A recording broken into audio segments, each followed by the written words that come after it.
Welcome everybody to American Space Museum. I'm Mark Marquette. So glad you're with us to stay curious today with a very special guest beside me, Helene Milbert. Her father was a pioneering photographer in the Cape Canaveral early days of the rocket ranch out there. And you're a child of the space age, Helene. I Welcome to am. Stay Thank you so much, Curious. Mark. Look forward to being here today and talking about the good days of the beginning of the Space Coast. Right? Yes, and you not only grew up here, but now you live in the same house that your family had. What are the chances that you can move back home after 50? Well, Over a few we'll decades, we'll just say. say that. Yeah. Yes. No, really, indeed. And I've met you and your husband, and been, it's your home there. It's really amazing that you could grow up there, and then the way you've all transformed it into a beautiful, beautiful home there in the Atlantic, right? Area We're right there. inside Melbourne Beach. Yeah, and it's a house I grew up in. My dad bought that house in 1962, and when I took it over after he passed away, it still had a working dark room and thousands Yeah. of NASA photography that has Well, that's the inspired me. bond. Once I met her and she started talking photography and her dad developing film of the space age, uh, people like Tom Usiak watching today understand the technical challenge of being a photographer back then is, I'm going to say tenfold isn't enough. It's almost 100-fold challenges of things that could go wrong from taking the exposure to developing it to get an incredible green screen like this of that your dad took this picture. We're going to talk about Don uh, D. You Phillips. got it, deFillips. Yeah, we were Italian. Came across, and it was deFilippi. So kind of were right I say yesterday, Filippi. I want to but put an I. I want to put an I on the end. There is an I on the end, right? it's an S. deFillips. deFillips was a Ellis Island correction, but that's Okay, okay. We're taking it. We're proud to be deFillips. that's right. And I'm proud to know you. You've shared while I was over and met your husband Todd. Was, hope he's watching today, Todd, and I'm proud of what you're doing to preserve a part of America's space age that's not often talked about, and yet you can't tell the story of America's space age without the visuals that are so prominent, like this picture here, that your dad snapped the shutter at an instant, and then probably ran like heck to the hills to the next instant there. Did he? We're going to talk a little bit about that.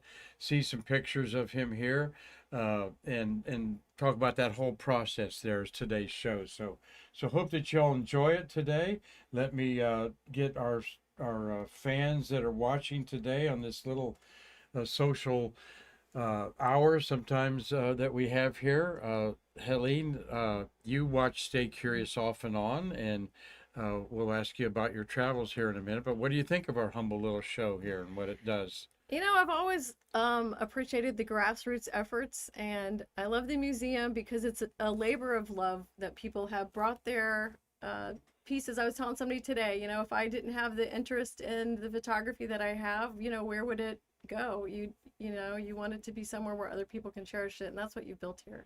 You Well, built a thank you. museum that other people can walk in and feel like they were part of that, you know, the mid-century that started the race to the moon.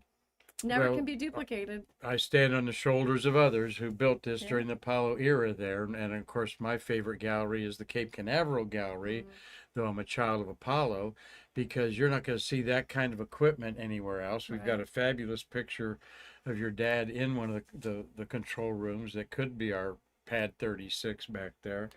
And but no, we're very this is an area of space history. The photographers, the writers are another area in there, but the visual imagery that we have instilled in our brains, like this picture here, is something that is was dangerous and technically a challenge.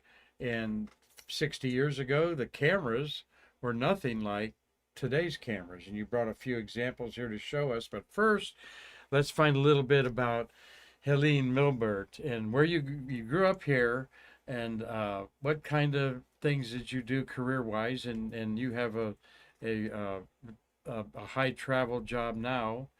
Tell us about that and brag about your employer for us, Okay, sir. well, I will. I have a great employer. I work for Verizon, great team that I work with, and I'm able to support federal agencies. So, most recently, the Department of Veteran Affairs. Out of 172 VA medical centers, I've been to like almost 70 of them throughout 24, 25 different states, Mm-hmm. half the states of the country. So for me to be able to support veteran services, my dad was a Navy veteran, my son's a Marine Corps veteran. I know we all had a lot of veteran astronauts. So I support, my dad was a Navy veteran. That's how he got into the Cape. In fact, a lot of the first space workers at the very beginning of the program, even before NASA started, were from the armed forces because they had the high security clearance to be able to get them Oh, that's into the program. They didn't have to do the background checks like they'd have to go through today. So yeah, I worked for Verizon. I was able to be in telecommunications for 25 years, but I started out actually in graphic design, advertising, and marketing. So I'm kind of coming full circle with my book idea to go back to my roots of kind of being a storyteller. Let's get to that book idea. You have a website called the Everyday Explorer, and see if I can. Yeah, I took that label off there, Marty, on my L key. Uh, and so on there you have the mission of your homepage there. Tell us about that, and you got your dad profiled there. Yeah, there's not much on the website right now except for the description of the book project. And I'll tell you, when I went to clean out the house that my parents had lived in since 1963, I found thousands of photos. And as I'm looking through those, I got very inspired on telling the story of how my dad came here. He was so proud to work for NASA, as so many other space workers were. So this tells the story of well, the picture in the middle there is John Glenn sitting down. My dad is on one end to the far right, and all the photographers. And then, of course, that's my dad on the VAB, Vertical Assembly Building. But what my project is, Oh, didn't know that's where that picture was on the VAB. And we'll see the other picture, I mhm, think. We see both those close up here no in just problem. a minute there. But again, in sync with what we do at the American Space Museum, you're preserving a part of American history. And I'm so privileged to come over at your home and see some of these photographs of things that no eyes have been on maybe since the last time your dad tucked them away, right? And you looking at Well, them. I think what happened was when they would take a picture, Mark, they would go back to get it developed, and occasionally the developing wasn't perfect. So they'd have the discard file, which they call the trash can now, right? But Yeah. these guys would pick them up and stick them in an envelope and bring them home, and so we had lots of envelopes with. Some have, like some of the old photos would have the description on the back. Some don't have that. You looked at some of the paper. But then I think he would also carry his own camera with him. So, for example, when he was with Wally Schraw, and he could take some pictures of Wally for NASA. He'd take some for himself because they're both from Jersey, Jersey Italian. So he enjoyed that. So Yes, I saw pictures of Wally Schraub water skiing and your dad off the back of the boat taking pictures. That was something that I'm making some of our friends jealous over there. And there's a little profile of you on there. Wanted to say hi to Dave Stangy, Dr. Keith Sewell's watching, Steve Jokums. He says hello to us all here. Gary Gerald is in Georgia. Carlton Bailey out there at his hacienda. He says, great to see Helene and can't wait to hear your stories. Doug Forrest in Los Angeles. Patty Hewitt. Hello, Patty. Tom Celentano. Chris Moore from Israel. No, from Ireland. Chris Moore from oh Ireland there. wow. And Tommy Usiak says, hi, Helene. Nice to see you. And Tommy having some input. You showed him pictures and so forth. She's got such a warehouse of stuff. And I know you've learned how to scan things very well now. And that's so important. That's a good way to archive things, a lot of pictures start fading. Sometimes they're not chemically processed correct and the fixer we call it goes bad, and you see those colors, silver highlight on top of there, so stuff. So That's why we have a lot of black and white, because the black and white held there was no color to fade. Right, yes. So, and in fact, my neighbor Patty, my friend Patty, she's been coming over and helping me scan because it's a lot of work. So thanks, Patty. But Well, we but have it's it. important work. It is important You work. have got, one of the early photographers' record of the early space age. Yeah. And he might have a bunch of boring pictures of Wally Schirra from 30 feet away, and you can barely tell it's him on the skis. But then that one or two where he comes right by and he's waving or whatever, that's priceless. That's priceless. Well, what I wanted to tell him behind this, that explosion is the Thor, and Dad took that picture, and then they all didn't expect it to blow up, so they didn't. I think they were like 100, maybe 1,000 feet from the pad at that point, and they were diving underneath the van. They had something that was like a Hummer Army vessel, Yeah. diving under that. They stayed under it. He actually gives a description in his oral history, how they dove under and they just kind of waited till the sound was gone and kind of laughed it off, knowing them, and said, "Oh well, this didn't work. We'll try again tomorrow." And that was kind of the theory of the Mercury program at the beginning, right? Yes, a can do and we'll get her done type of attitude. There's a picture of your dad there, and that looks like an Atlas rocket behind him. And that could be, I'm not the camera expert, but they use speed graphic cameras. And before Show a couple of the cameras oh yeah, there. these are little ones, but the ones they had, like that one's an 8 by 10, and that could have been a deer dwarf. But I brought some of the old photos that Dad. This is probably one of his first cameras that he had, which is a brownie flash 620 camera from 1946 to 1955. Twin viewers. I think back then you could buy this camera for $5, but you didn't make too much money back then. So The film was can you get that open? probably take. I'm not even gonna try to get it I open. don't Oh, I know. see it. Good luck. You get it open on the bottom here, I think. Well, they're delicate. This is 60 years old. That's where the flash would go in, but here's the lens right there, and you click it from behind here. Point and shoot, and hold very still because there wasn't a lot of. In fact, sometimes they Well, hold it like 50 that. ISO or ASA was the standard back then, for decades. 400 speed film didn't come around to the 70s generally, and that's the sensitivity of the film. And in today's vernacular, it's ISO. Your ISO speed of your smart camera probably is automatic. So that's why they take such great pictures at night, because they're so sensitive at night. Wow, that straps on it and everything. That's nice. Now here's another one that Zenobia. Do you remember this? Zenobia. With Yes, the bellows. I actually may have one of these. This is one of my has bellows on it. See, and What did the bellows do? the bellows would allow you to collapse the lens.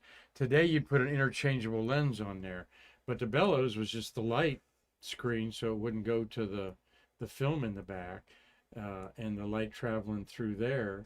But it's so you could collapse it like that. All right, and then you could collapse it. Otherwise, that would have to be a piece of metal. All right, on there. So that allowed real portable cameras, downsizing from the 8 by 10 or 5 by 7. Also, the big one was the Graflex, much bigger than this, and you see that in a lot of old uh, movies, particularly the gangster movies. Someone will be photographing with those big Graflex cameras there, and these are probably maybe $100 for that one. And then you've got another little That's a little point and shoot point and beacon shoot. camera. It was actually it was manufactured in Brooklyn, New York, in the early 1950s. Again, a little. I think I even used that camera as a young girl. My dad taught us to open up the back in the dark and load the film, and then back when I was young, you had 12, 24, or 36 chances to get your shot in. That was it. Yes, yeah, 12 exposures, 24. And I can see your dad carrying this around like I did an Olympus point and shoot in my pro days, covering NASCAR and stuff like that, because that would be just sort of like get your own little personal shot there, like a selfie. But we didn't do selfies because No, you we didn't dare didn't. waste a frame of film shooting that. So thanks for Fun letting me stuff. play with your toys there. a minute. Appreciate that. Well, there's your dad. And how many people in your how many kids in your family? I have an older sister, and then I have a younger brother. I think you met James, 3 years Yes. younger. And Yep. actually, James and I are going next Sunday to Alaska to see my sister on her big birthday. Oh, we won't put that out Okay. there, but so Yeah. we grew up, very much like anybody in our age, where we rode our bike everywhere. Dad would take us up to see the launches. These Saturn V and the missiles back then were so strong, so different than the shuttle, that even in Melbourne Beach, we knew when the rockets would go off because our doors would shake. The doors would Wow. shake and the windows would shake. Oh, it's another launch. Well, there's a beautiful picture your dad He was took very of proud of his. that one. That's probably the four. That is the 400F fit check because you see the black band up there beneath the service module. See that black band at the very top? This was sort of the fit check dummy that they rolled out there to make sure everything fit. But wow, your photographers are going. He's brilliant throwing that star filter on there, okay, to make it pop like that. So what are we looking at here? So I have a lot. So part of the interest of looking back at what the cameraman saw is today on my iPhone 16 I have 26,000 photos. I mean, it's crazy, right? I'm always in there trying to delete them. But back then they only had a few shots and they only had a few minutes to get a shot. So I have some contact sheets and they'd call them negatives, or even there was Proof sheets. proof Sauce is sheets. another name for So them. here's a proof sheet of, you can see the astronauts having breakfast or having a Let me just meal. explain that. Yeah, but you go ahead. Just so to me and you, we know what we're looking at, but to people under 30, maybe or 40, they're like, this is the negatives, all right, processed and dried, and then they laid them on a piece of photographic paper, put a piece of glass over it. You flip the light on for 1 second and off, and then you develop that sheet of paper, and you see the proof of what you got: 1, 2, 3, 4, 5, 6, 7, 8, 9, 10 frames exposures on that one strip of film that is cut up to fit on the sheet there. So just wanted to clarify that to people that aren't familiar with photography like we are. Go, so who's that? Well, Wally? there's Wally Schirra. You know, the astronauts mostly lived in the Houston area, right? But they would come down for 2 to 3 weeks before a mission. They'd stay here, and the early photographers would each be assigned. They'd usually be assigned a still photographer and a motion picture photographer. So it was my dad and Jim McNerney. One would be, my dad was a still photographer. I go in that in the book, how he was very proficient. If you had a second to get a picture, they would send him out, and they had managers that would pick the guys based on their skill level to see who could get the shot. Some guys were more proficient at still, some were more proficient at motion picture. Um, so he followed him around anytime he was in town, and as you know, Wally had he did what, Mercury. Yes, Up, I he did did all 6 three. orbits of Yep. Mercury in May of 1963. Yeah, May 20. When was Wally's was May 23rd, I think, on their orbit in there. And then he was Gemini and He Apollo, was the the only one to only be on three. Mercury that So did all your dad three. had a kind of a personal relationship with him because he was He had to follow him assigned. around all the time. In fact, probably to their annoyance. They No, probably. and we've got, where's the telegram? Oh, we're coming up on Oh that here. yeah, you can see. Yeah, I want to see who your dad worked for. He worked for So did you RCA. ever meet Mm-hmm. Wally Schirra? I mean, did you bring him home to dinner or anything like No, that? Say, hey, I'm going to bring this astronaut to dinner here, Ma. Make no. sure we cook the good victuals. But sometimes a Life magazine photographer, Ralph Morris, would follow Dad around. So it'd be Dad, Ralph Morris, the Life Yeah. magazine photographer, and Dad would follow him around, right? Raleigh wasn't following my dad around, but because they were both from Bergen County, New Jersey, and they were both Italian, Oh, and they were kind of both wise guys, they really got along well. And my dad would say, "Oh, what a nice guy he was, very professional." But he wasn't stressed out with the job. He would go at it with ease, and I think that was probably part of his success. Here is a photo that many times the guys would, and this isn't even a great representation, I don't think, but they would land their shot on a famous magazine like Aviation Weekly or something. And he was getting an award. They got a lot of Snoopy awards back then. This was an award he got for landing one of his shots on a magazine cover. Well, I hope you're enjoying this conversation with Helene Milbert. She wanted to learn more about her and see pictures of her dad's work. Don deFillips, and one of the pioneering photographers out there at the Cape. We're going to see some scrapbook pictures of him with the whole gang out there. And I'm keep kicking myself to not interject too much because No, this is go such ahead. a growing up in a dark room at age 15, and this is the only period of time I've lived. I haven't had a dark room in my house last years in Florida here. Mm. Because it's those of you that have done it, I think you agree there's a therapy to it of the calminess, and plus it's like magic. You know, the closest thing I can get to making magic is watching that picture come to life in that developing tray.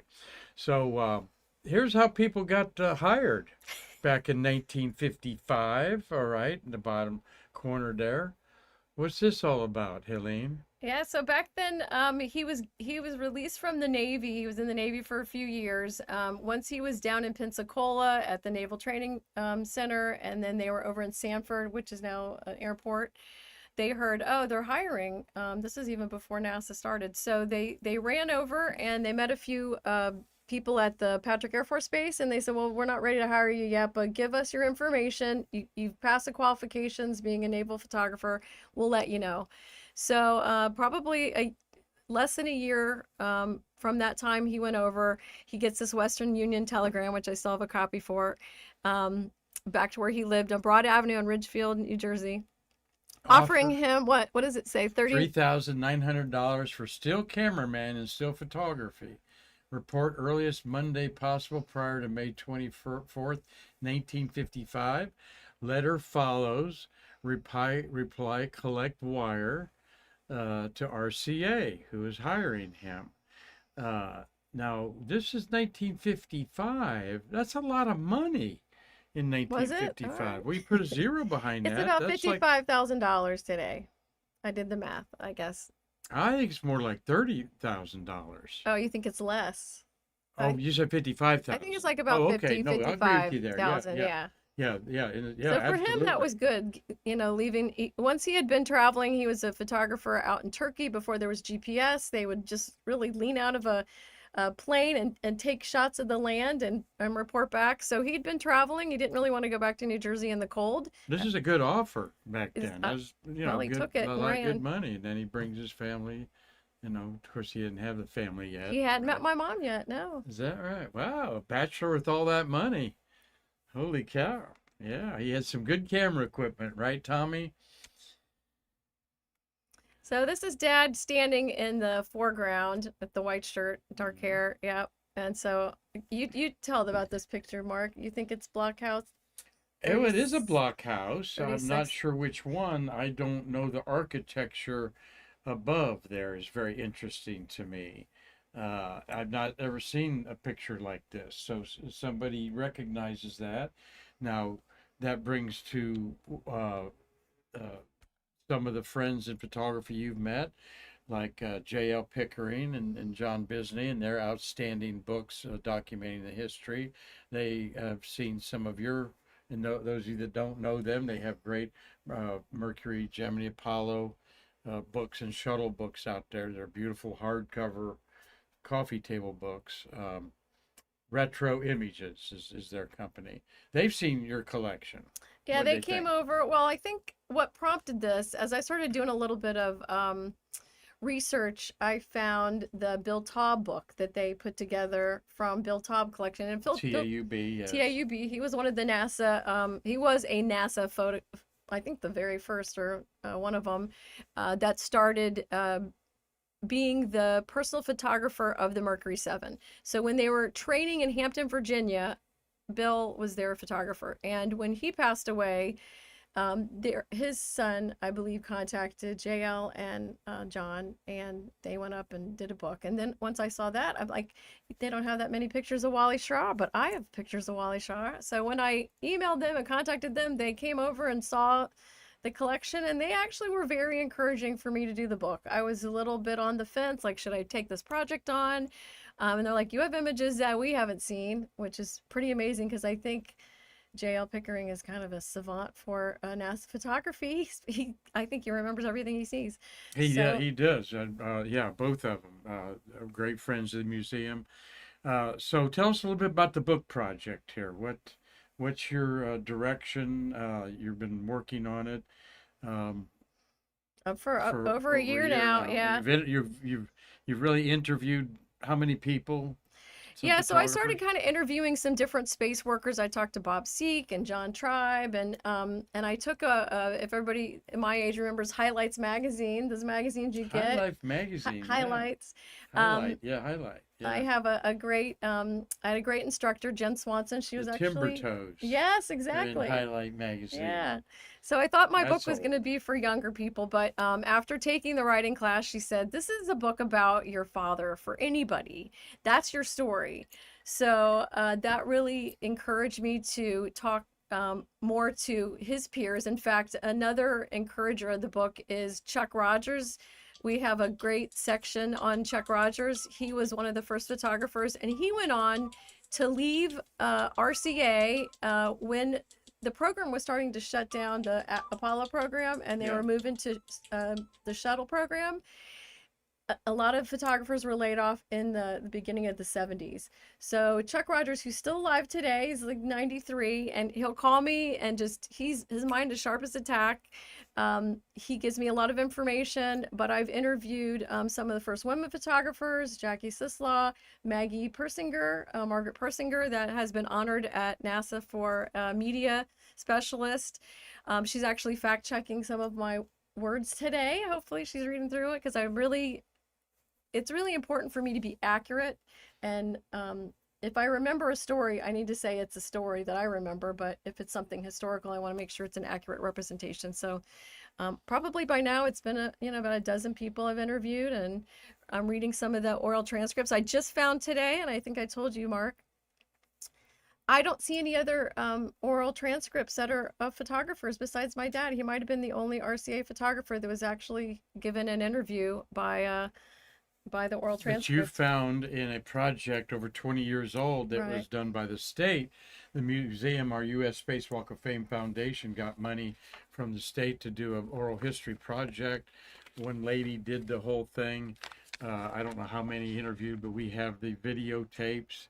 There you are. Yeah, Dr. Lori Walter, she actually still works for UCF, and I emailed her, and she goes, "I don't do this anymore, but hey, go find them all at the American Space Museum." Yeah, So, yeah, he's the only one that I we could do have see. some good records You around have here. good That was, records, yeah, but he might be the only photographer right now. I couldn't find anybody huh. else. So that was pretty exciting. Yeah, we hope that you're bringing a couple of those people to us. I've been in touch with Mr. Chuck Rogers and Yeah. trying to make an effort to do that on a Zoom call here soon. But no, we encourage you so much, our photographers. This is a story that has to be told about the space age, is the people that record the images of it, and and nobody has done that, and yet I keep steering you to your dad and your family. These are the stories we want to hear, the living, the pictures we have here of the astronauts are wonderful. And which astronaut's that? I can't tell with my. I didn't write that down. So But there's your dad, much like our good friend Carlton Bailey's been out there yeah, waiting for yeah. the astronauts to come out, and get in the Well, van. the cool thing about the RCA photographers and Technicolor, those photographers had full access. The reason they had to have a security clearance is they could go anywhere on the Cape, and The they had company to was go. called Technicolor. Yeah, Technicolor is just like the Hollywood movie studio Technicolor. He, yeah. he was actually very proud that RCA went to Technicolor because Technicolor was worldwide Oh, known. absolutely. So Yeah, and again, because he was in the military, your dad, Don Phillips, he had security already. They didn't have to worry about him. And there's an awesome photo of your dad uh, with a movie camera. So some of these movie cameras were also tracking cameras, and what I learned from doing the research was they were also engineering photographers. They had tracking cameras that were created by RCA so that every second of every launch they could go back and look at the film. So even unfortunately during some of the disasters we had, they were on the trackers and they were following the launch. Um, and they could go back to that very second and say, hey, can I see, did the plugs come out, or did the stage separate on time? So they really used this was really recording not only history but the engineering Hmm. capabilities of NASA at that time. We'll look at some more pictures here as we've set up who this wonderful man is. You can tell us the 50s and 60s, the style of the men's slacks, the belt up around their belly instead of around their hips, and But you had to have a but this is pocket a protector studio, too. Yeah. studio lights. What do you think's going on here? So in the beginning, before Apollo, they would have to take even the satellites every. I think here they had satellites. They might have had people being interviewed. There's so many photographers in this shot that, based on my research, I think they had probably people coming in that were going to talk about the satellite, if that's what that is, and they And the actually dish had in a the back. director. Yeah, they had a director, and they had some still and some motion picture photography. Look at Um, another picture here. There's that's them on the pad. They, at any given time, and I know the UCX know this because they've been out there, but days before launch, you go out and you set up, it could be 100 cameras at different angles. Some of these photographers, not my dad because he didn't love exercise, but some of these photographers like Jim McNerney, they would climb up the ladders and they'd set up the cameras up top, and um, they would even go all over the Merritt Island wildlife. That's my first opening story, is how they would catch them roadkill, and they'd go out to the swamp and they'd throw it out for the gators so that the gators would go left and they could go right and they could set up their shots. Um, oh, and the wildlife wouldn't bother them while they were setting their shots what up. a trick! What an awesome little story that is. All of this pioneering. This is the film, the cameras, the lenses, the Yeah. It was techniques. heavy equipment. There's wires involved in some of this. There's no remote control without a wire going 50 feet to that thing out there. So there's a lot of new breakthrough things that our good friends Tom and Mark Usiak and Carlton Bailey and other teams of photographers out there, Chris Leigh Marie, whose images we've been showing. Uh, One, they don't have to pay to get their film developed, see what they got, and take as many shots as they can on digital. Well, they had And the Polaroids other, sometimes. Sometimes they would pull a Polaroid. let's show you that Polaroid. Polaroid. This is out of the camera. Ooh, that's a neat. I almost think this is in your museum. It was some of the That models. models. Yes, there was models there that your dad photographed. That's like a The kids know it. woman on the moon. Yeah. Their mom picture there. That in itself is quite an heirloom, I think. Oh, I got a bunch of these if you want a few of them. We're gonna have you back. She's always been a good friend of our museum and supporting our events, and we want to just kind of hear a little about you Sure. growing up as a girl. One question I've got is, you'd hear on the radio that there's an explosion out there, okay, and you're you know 15 miles away near the beach, and you go in from the beach and hear on the radio there's been an explosion out there through the grapevine. What was that day like, wondering if dad may have been involved in that explosion? Well, they worked, before the unions, they would work 24/7. Sometimes they had RVs that they'd park out, and if the launch got delayed, they would just go take a nap and come back out. And finally they said, we've got to get the unions in here. These guys can't be working like crazy like this, which not only the photographers did, but the engineers and other people did. But we were always he'd always call. He might call and say, "Hey, I can't talk, but I'm fine." He actually had set up he had taken all the cameras from the walk-in at Apollo 1, and the second crew was coming in, and he was driving home, and he heard on the radio, as it's a 45-minute drive back to our house. So when he was driving home after he had just taken their pictures getting into the capsule, he heard about Oh, Apollo 1. So oh, that was a sad day, but I think it was so uh how'd he handle that um after he knew them and just took their pictures? They took it personally, I think. I think they all wanted to do that was a time of our life where we all were trying to go for a goal, right? We were trying to beat the Russians and get to the moon, and I think he took it personally, and I think they all took it personally, and that's what made them work so hard. Oh. And they were probably just devastated because of all the things that could have happened. Like here's an unmanned missile, that's one thing, but All the things that could have gone wrong with yeah, Apollo 1 right. could have took a dozen people out easy. That's why Apollo 11 was so important, and that was so, Yeah. exciting. I remember something we had a conversation about that your dad would go out to a launch and he wouldn't really know when he was coming home because it was a top secret launch. And there was a way that he let you know to go out in the backyard and watch the launch. Yeah, he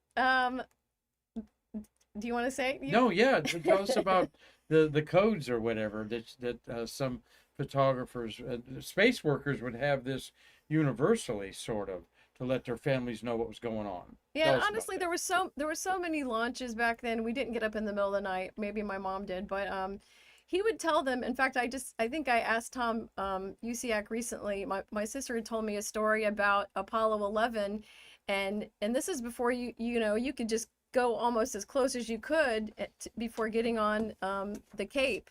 And so he'd say, hey, go down Beach Road and take a right and stand by the railroad tracks, and you'll be able to see a great view of Apollo 11. Now, I was too little. My brother and I didn't get to go, but my sister said it shook her whole clothes. But yeah, they would tell us. They would kind of tell us what was going on. They couldn't say everything. They wouldn't tell you what it was. Back then, they didn't even tell you if it was a satellite. The reason I named my little business Everyday Explorer because Explorer 1 was the very first satellite Hmm. that went up into space. And that was really the beginning of us saying, hey, we can communicate now. And now a satellite goes off every day, right? Oh, we just saw one today, GPS. But yeah, back then he would tell us kind of his schedule, but he couldn't really Hmm. divulge what it was. They were still pretty hush hush. Well, I've heard a type of where the husband calls up and says, you know, I think you probably need to go buy some milk. Oh, And then that was like the code to go out in the backyard, or a launch is about to go off oh, here I'll have to in ask my there. sister about that, Mark, because I don't know if that was, I but was I've too heard little other space probably. workers say, Oh, well, Murphy Wardman, Marty, told us about that. And I hadn't properly said hi to Marty today here, our co-producer. How we doing there, Marty? We have anybody have any questions for Helene or wonderful comments to Yeah, we had a share? question. We have a question from RG Jubilee. Um, and I got to find it because I had it a few minutes ago. Um, Give me a Yeah, second. yeah, I've heard there were some codes that Murphy would say, Oh, like, or there would be an explosion, and the first time they would mm, get to the phone, I can't talk, but the sky's blue over here. okay. And I and could they see and him he would saying and they would that. and Yeah. and then they'd let him know he was okay. Uh, but and there there's probably but anyway it was there were pay phones. Not everybody had a phone in That's their so true. Yeah. trailers and stuff like that. Another thing is not everybody had a camera back then. Right. So unless you were a NASA or a contracted photographer, you couldn't bring your camera on the. So if you had one of these little point and shoots, you couldn't bring it on the Cape. Only Uh-huh. the Yeah, so approved everything was top photographer. It secret was. to an element that it wasn't probably said top secret, it's just understood. Uh, Go ahead, Marty. Did you find it? yeah. He's asking, is that a fast speed camera that shoots things fast, and then when you're slower back, you see things in slow motion? So he's talking back, I'm Yes. not sure which camera you had. Well, high-speed cameras do that. They go fast, and then when you play them at regular speed, like he said, that's slow motion. But you He got to might have be a talking lot of about the film for that. tracking. You got to have a lot of film because it's going to eat up a lot of film. Somebody told me they had was it 500,000? That's a lot. Right. 50,000 feet of film. So the That's the a mile. tracking camera, well, oh, that's a lot. It could be. The white tracking camera Not that you saw. 50,000. That'd be 10 miles almost. Well, I'm glad you're better at math than me, but they 5,000 had a feet. lot, maybe 5,000 feet of film. But the white tracking camera that you saw, they did have a little tick mark like on every second. So they could play that back in slow motion to the question and see if there was anything on there that they had to identify. Thanks for the question. We're going to look at Don deFillips, some of his great work from 60 years ago. There he is on top of the VAB for you photographers that have been out there. Pad in the distance there. Not sure which one that would be. Interesting photo setup there for sure.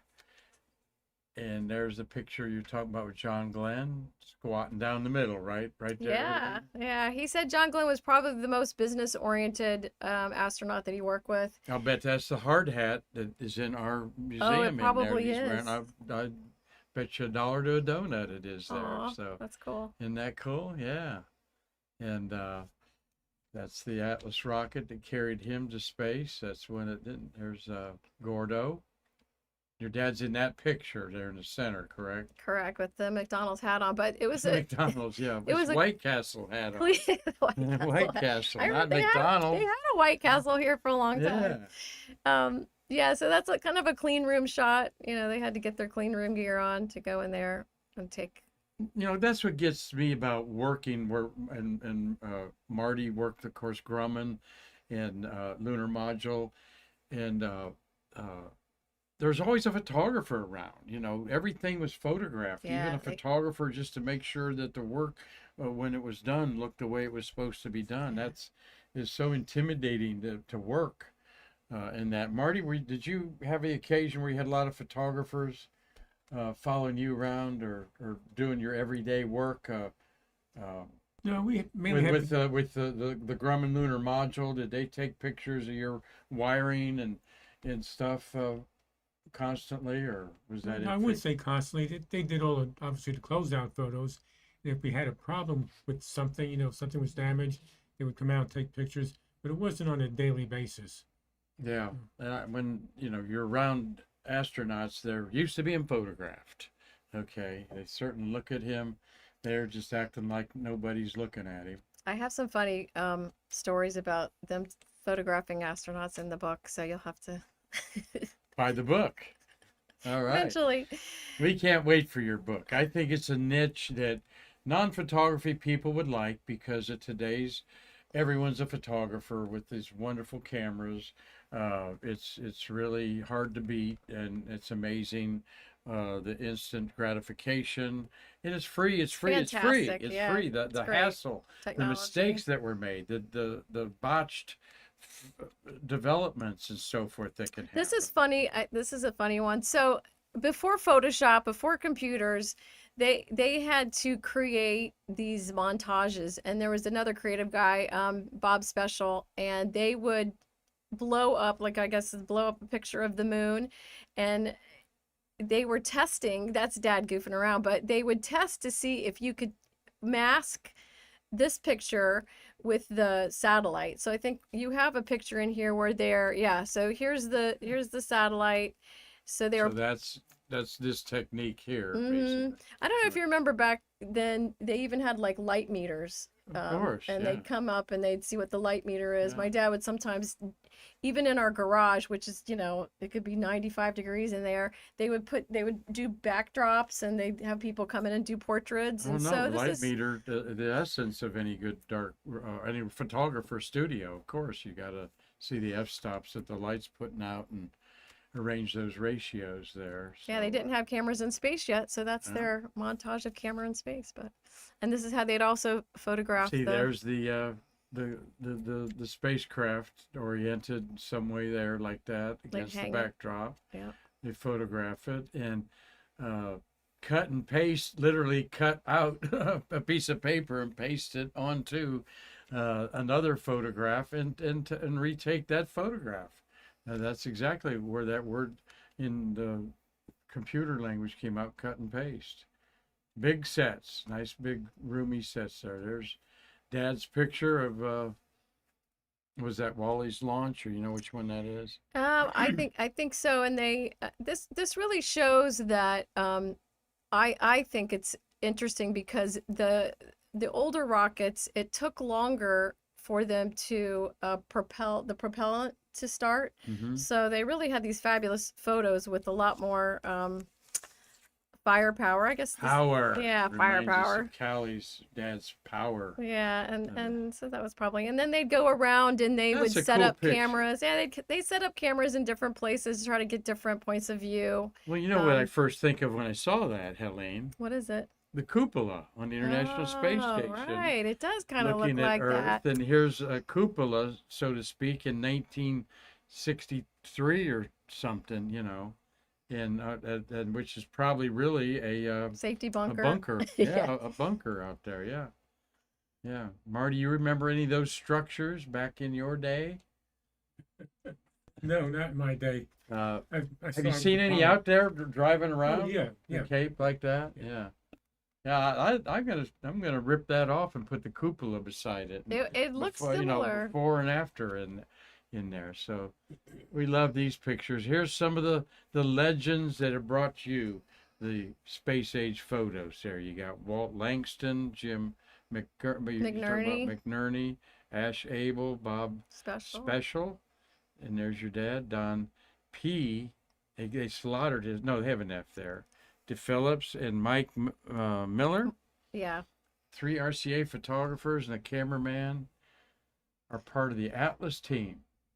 I did want to say, if there's anybody listening who knows somebody that worked with my father, if you go to the everydayexplorer.org and message me, I'd love to talk to you. That's been the biggest challenge, is trying to find, some of the old timers, like my father's passed away and many of them have, but some of the, sons and daughters of the photographers have some great stories. And Yeah. Diane McNerney's lent me some pictures. I need to get back to her, so I'll scan them and get them back to you. But yeah, that's This is the selfie back in the day. That's right. Everybody gets together. When did you lose your dad? How long ago? It's been 10 years ago. Uh-huh. Yeah, and I Did think, you ever talk to him about that you wanted to do this project?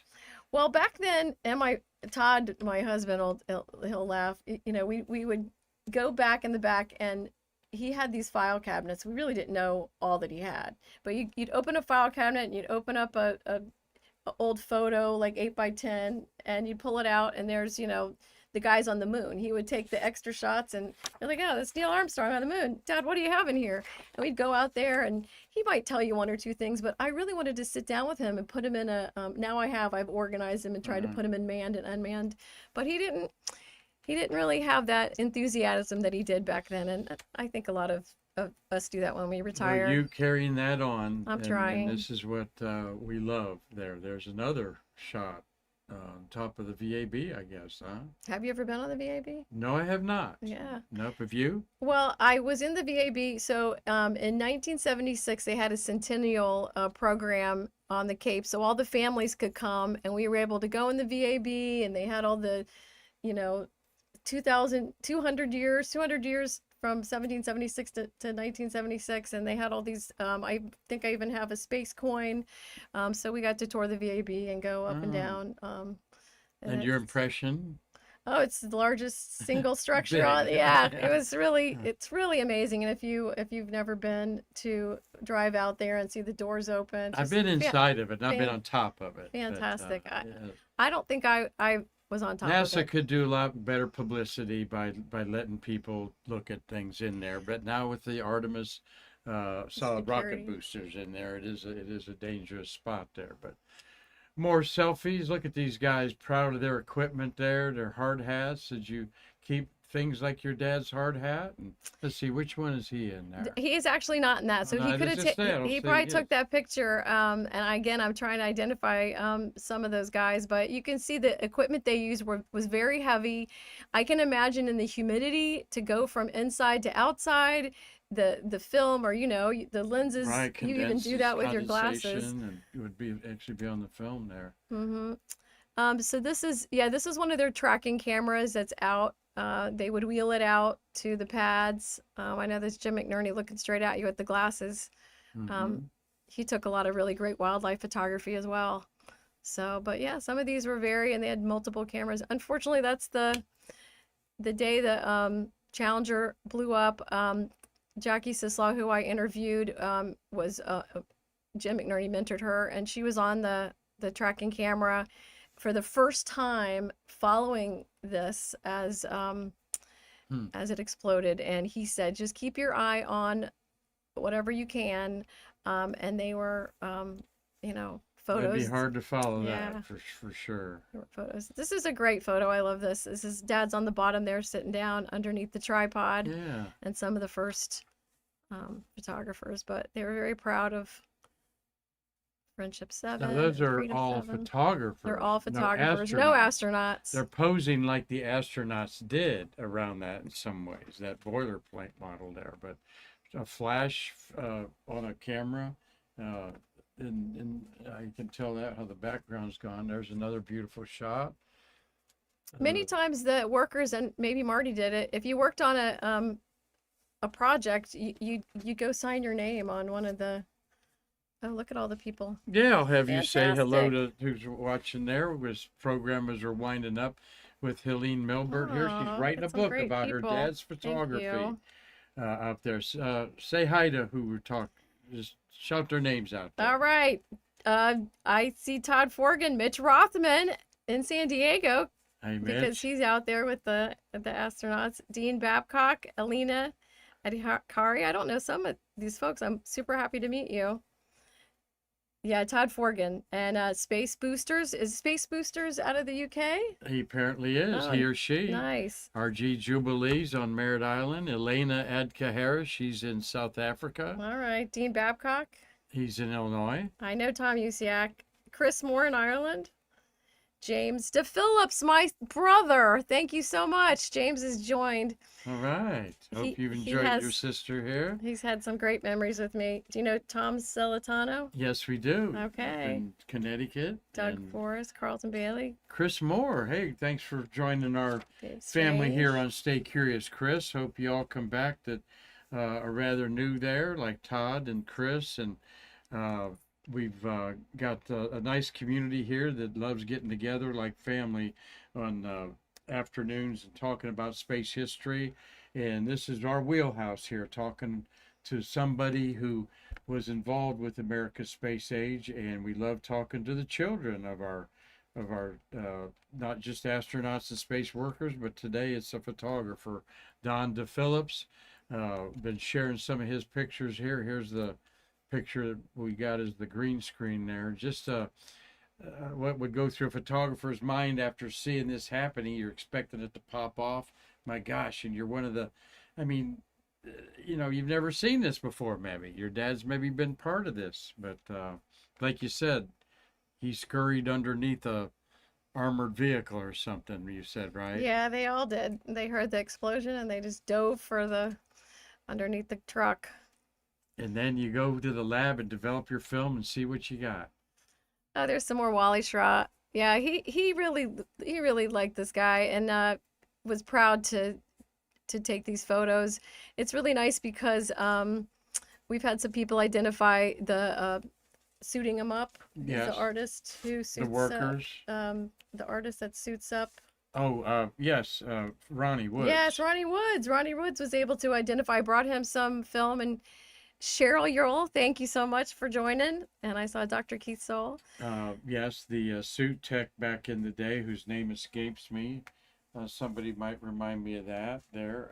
Joe Schmidt is probably the guy on the left there.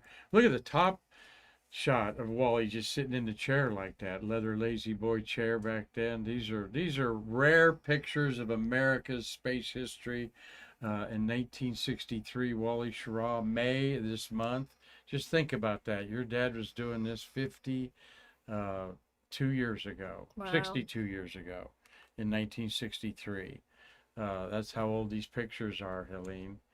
And Oh, so that's Wally and Gordon Cooper, I think. After the launch, going through and looking at the that's the command module, right? So and my dad's in the back right there with the oh, he's taking the picture. yeah, I can't point to that, but he's Right. taking the picture. And that's the kind of gear you'd have back then, folks, there. So you can't have a family without a mother or a happy working husband there. So there's your mom, huh? Yeah, so they were able to What's her name? Joanne. Joanne was a school teacher, oddly, at Gemini Elementary in Melbourne Beach. So one of my chapters is Gemini and Gemini. During the Gemini program, my dad met my mother, who worked at Gemini Elementary, who also taught Allison Schroeder, who wrote the screenplay for the Hidden Figures. So a lot of things are connected in life. But this is at one of the astronaut like celebratory parties they'd have in Cocoa Beach. So they got to schmooze with the astronauts and meet some of the people, and you could tell my dad and my mom were happy to meet them. So Absolutely. very, very fun. Absolutely. And that's how last slide we're showing here with Helene Milbert here talking about her family, her dad specifically. Everydayexplorer.org is her website. Picture there we showed of her dad taking a picture with the crew there, Gordo Cooper there. Thank you so much. I've enjoyed so much visiting with you about this as your book progresses, and we might have you in just to talk about some pictures that you find. You've got others, a warehouse that I'd like to have you come on and just specifically maybe talk about these pictures as we can find a timely event to bring them up, Helene. That'd be fantastic. Right. Anniversary of Is there sorts. something we did? Yeah, right. Around one of the missions or whatever. We'll, anything I didn't ask you you'd like to share about your family, your dad, yourself? Well, I will tell a story if my brother's still watching, because we had a dark room in our house, and when my dad was going to develop some film, we would be so excited to want to go in there and watch the magic of developing, but he would give you a strict warning. Once you're in, you're not leaving, right? Right. So, Yeah. yeah, so we had a great really can't say enough about this community. I moved away and I moved back, and I really am connected in the community in a variety of ways, helping people and bringing up these great memories of us. But anybody that's out there that has, been part of the generation, you want to reach out to me, please leave me a message on the everydayexplorer.org. I really want to put out some space products. There's a lot of beach products out in Space Coast, but do you have some questions there? No, Tommy UCX saying great show. Helene must return. Oh, thank you. Well, I'm going to get to the end of the book is like the photojournalists, and I was able to meet Bill Ingalls, who is one of the current NASA photographers. Does amazing work. Absolutely, one so of the best. We'll wrap up the book with like the current photographers, and yeah, I'm really excited, and we appreciate. Well, you have your really partnership. hustled in the last year since I've heard about this project, the things you've done. Good for you. Good for you. And anybody out there that can help her, you can get in touch with us here at the museum, and I'll get a hold of Helene also. Marty, anything over there to clean up on our Streamlabs production today? Nope, we're good. Well, thank you so much, Helene. Thank you for such a My great show. pleasure. And thank you for being such a wonderful friend of our American Space Museum. And we wish you the best with this. And we'll find some more pictures of your dads that we can share. That'd be great. Appreciate about your space contribution. history. So thank you all for a great week on Stay Curious. Tell your friends to share, like, and do whatever they can to get the word out. You are, and we really appreciate that. And so we've got through a nice week here, and we've got guests lined up for the month of June. It'll be the next time Marty and I see you. It'll be June 2025 already. So we're looking forward to a bunch of great guests and getting geared up for the 50th anniversary of the Apollo Soyuz test project and all that the American Space Museum does to promote space history. With you out there as our friend, we're making great progress. So thanks again. And until next time, I'm Mark Marquette saying I can't wait to see you in our museum to bridge the space between us.